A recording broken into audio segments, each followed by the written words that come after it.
Wheel of Genre, the show for readers who from now on are swiping right on floating human skulls. Right now we are reading every short story in Ann and Jeff VanderMeer's The Weird Anthology, including this one, Amos Tutuola's The Complete Gentleman. I'm Zach, and this week I'm really interested in, more than anything, the reception of this story. It's quite storied reception. I'm Bob. I'm interested in becoming a dapper man like this complete gentleman. What an interesting story, Zach. But Amos Tutuola, I'm really interested in him too, and what you have to say about the reception, because it seems like a lot of people hated the palm wine drinker, while a lot of people loved the palm wine drinker, and there's criticism of it. I know that Dylan Thomas said it was thronged, grisly, and bewitching, which makes it sound quite appealing. But what did you find out about the criticism, or at least the storied history of him? Sure. So, Tutuola, he is a Nigerian author. He's from Lagos, but he wrote his books in English. So there's a little bit of controversy about the English being used and the source of his creative inspiration, I guess we could say. As for the language itself, one of the criticisms I've heard many of the criticisms were actually from Nigerian authors. And for some of them, they're saying that, it seems like it's poetic language. It seems like it's really interesting stylistically, but the Nigerian authors are denouncing it as simply just being incorrect English, bad English, ESL English. And in their view, when critics from North America and Europe kind of seize upon this work and say, wow, this is incredible, there's an element of condescension, or maybe leaning into like reaffirming stereotypes, I guess we could say.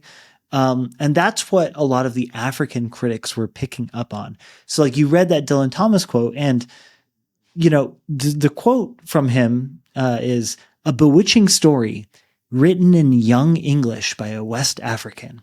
So there's a kind of like hedged complimentariness about Dylan Thomas's praise.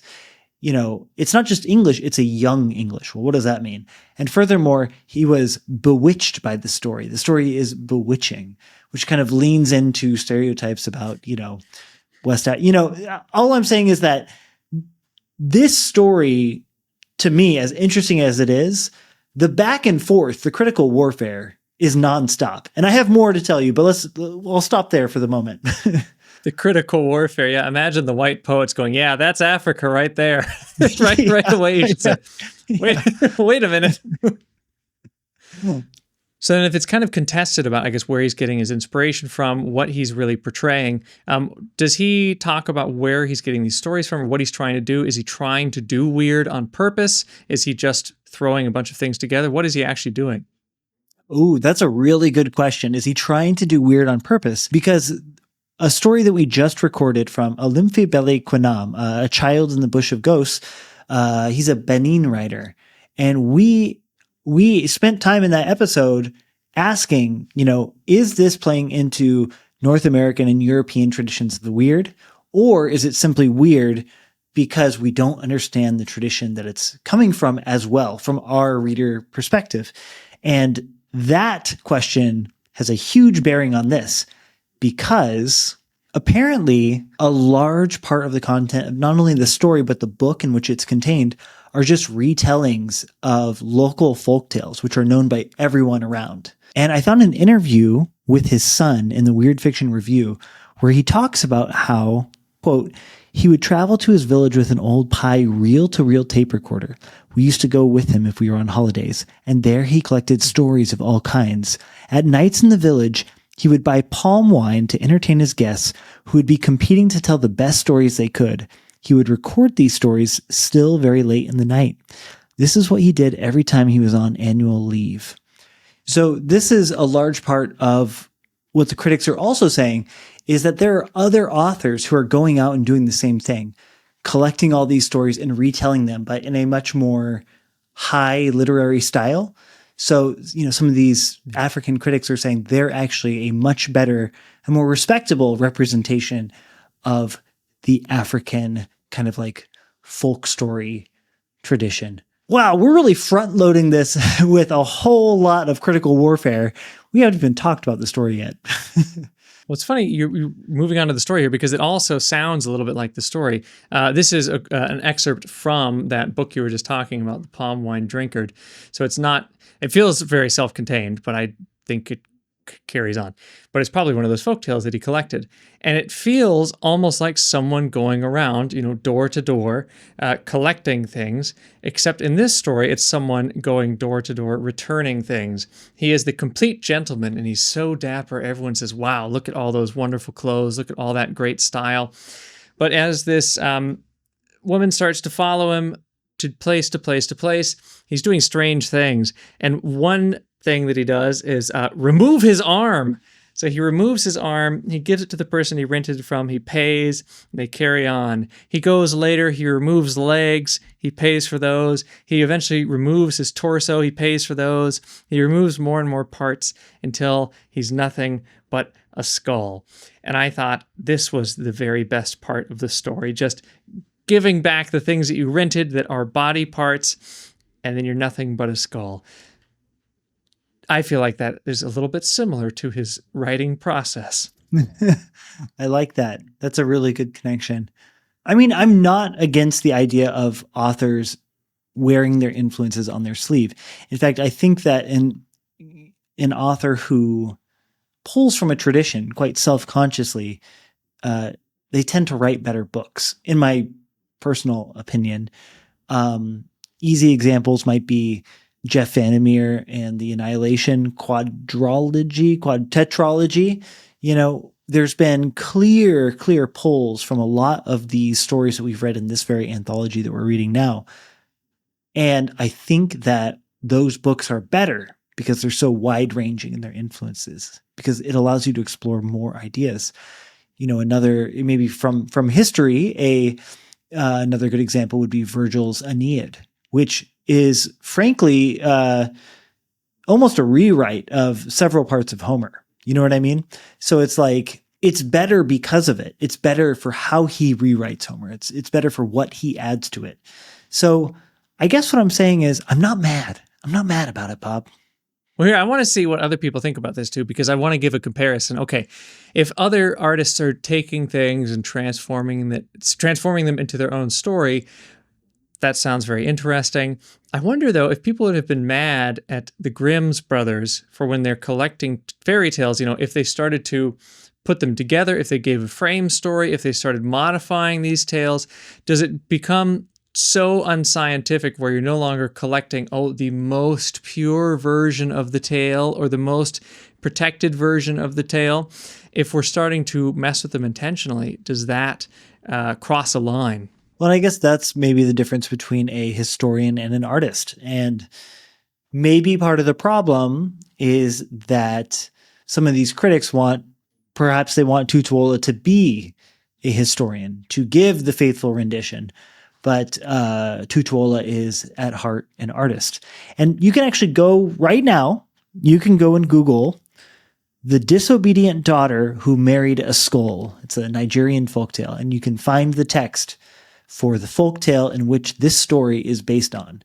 And I mean, the influence is clear and obvious. The girl who falls in love with the dapper man, and then, she follows him back and then ultimately becomes trapped and has to, it's the same thing.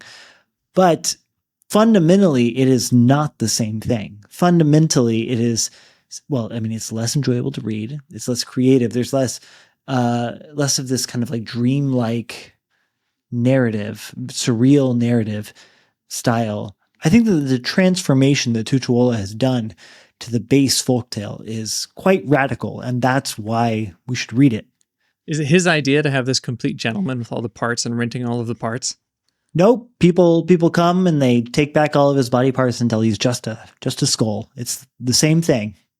But they come and they take it all back. I wonder if he's adding things here where he's so dapper. Yeah. If he's putting that into the story, because I felt like that was quite interesting. They're all fair criticisms. I think it's really sorry. I mean, anyone anyone who's watching this who hasn't read it, I encourage you to go on University of Pittsburgh's website where it's hosted, because you can see that it's clearly inspired by, but there's so much that he's added. And I think that is very cool. I mean, we talked earlier, okay, if the Grimm's brothers did it, are they stepping beyond the bounds of what they called themselves, historians, or at least anthropologists kind of putting together these tales?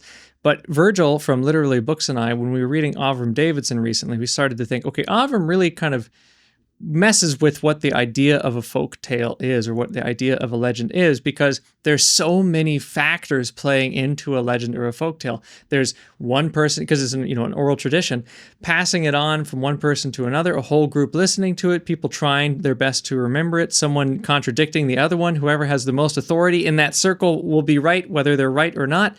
And then there are people who doubt, people who say, no, I have my own viewing of this legendary thing, let me add to it. It becomes what we decided was kind of like a compost pile. Any legend or any folktale continues to have things heaped on it, so we can't even tell like what would be the original tale to begin with. So I feel like what he's doing with these stories is just continuing the tradition of these folktales.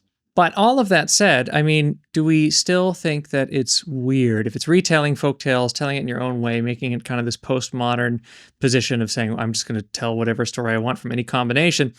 Does it still make it weird? It's an old folktale, but now it's using that old folktale to turn it into something weird. It's true, but when I read the old folktale, it feels weird to me too. And I think this is a moment of like self-reflection, I guess, as a reader of like, is it aesthetically weird with a capital W, or is it weird because I, as a reader, am not familiar with the tropes and motifs and themes of Nigerian folktale? You know what I mean? Like, so to put in a different perspective, and this is a comparison I made a few episodes back, but when Amos Tutuola read Dante's Inferno for the very first time, do you think that he found it a little bit weird that a man was going down into the earth and saw a bunch of people, many of whom that he knew and had died, were getting tortured? And then he goes up into purgatory, or I guess technically, was it down into purgatory? It doesn't matter. He goes to purgatory and finds a bunch of people working towards their salvation. And then finally he ascends beyond space and time to paradise, where he, glimpses, the heavenly beings, and discovers that it's basically a young girl who he fell in love with 20 years ago and who's now dead. You know what I mean? Like, would Amos Tutuola find Dante's Divine Comedy to be weird with a capital W? Or is it just that he wouldn't be as familiar with the kind of like Western tropes and the Western theology that underpins it, the kind of like view of the universe? So I don't know. It's really hard for me to say at this point. Just have to keep reading weird stuff. Do you think that we should go out and get this whole book? Should we read this whole thing?